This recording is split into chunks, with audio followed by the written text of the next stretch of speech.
Good morning, everyone. For today's vlog, we are going to an island called Limasawa.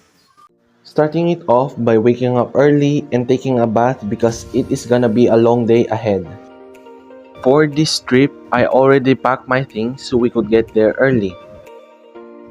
My dad is my partner on this trip because he knows that place better than I am.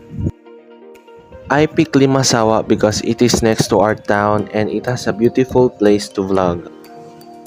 I am glad that it did not rain and good to travel and wander on that island. Limasawa is a 6th-class island municipality in southern Leyte. It is considered as the smallest municipality in the said province. The island is also known as Sarangani Island or Masawa.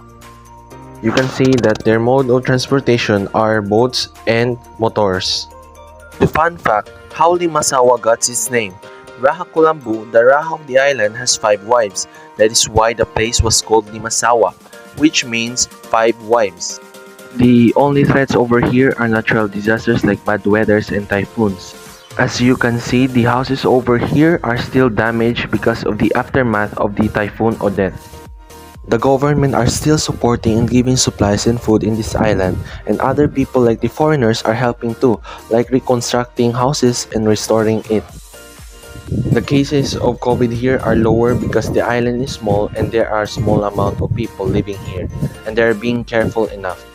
The island is inhabited by Visayan peoples who practice subsistence agriculture and fishing. Fishing is the main source of livelihood while many residents are beneficiaries of the government's conditional cash grants under the Pantawid Pamilyang Pilipino program. So our first destination would be the First Mass Shrine. The First Mass Shrine in Limasawa is one of the top tourist spots in the island because of its religious and historical importance. March 31, 1521, the first Christian Mass was celebrated in the Philippine soil in Limasawa. The Mass was officiated by Spanish priest Father Pedro de Valderrama on Easter Sunday.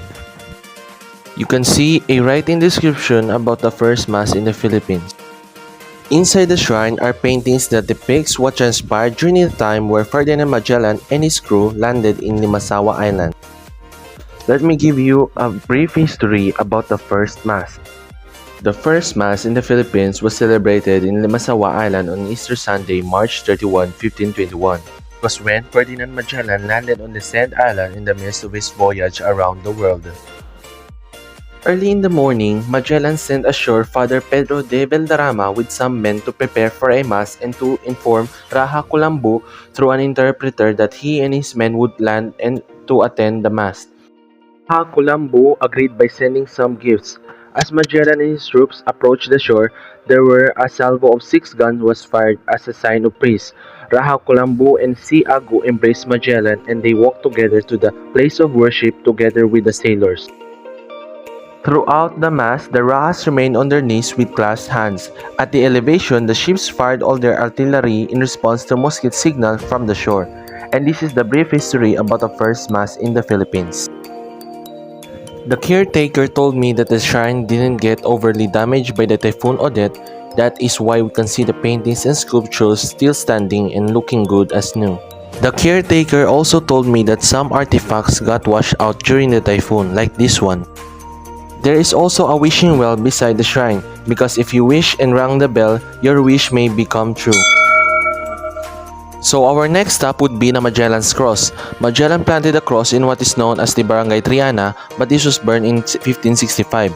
Apparently, in protest of the arrival of the Spaniards led by Miguel Lopez de Legazpi, former First Lady Imelda Marcos built a replica of the cross on top of a hill in Barangay Magallanes as part of her campaign to promote tourist spots in the country in the early 1980s. A set of 450 steps lead up to the commemorative 20 feet Magellan's Cross. The cross is not only a reminder of the country's first mass, but it serves as the people's protector. There is also Ami Beach Resort located about 10 minutes away from the docking port.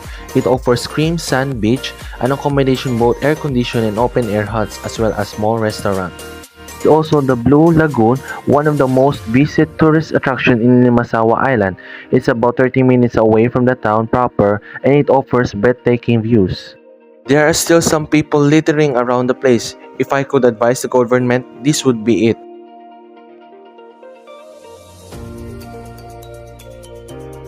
Just a few steps away from the jump-off point to Blue Lagoon is the Limasawa Island Lighthouse. You can have a great view of the island lagoon from the lighthouse area. Just make sure to be careful in the cliff as there are no safety barriers. There's also Sinugdan Festival, which is a historical festival commemorative of the first mass in the country. So what are you waiting for? Choose Limasaw as your next destination and see you on our next vlog. Peace out.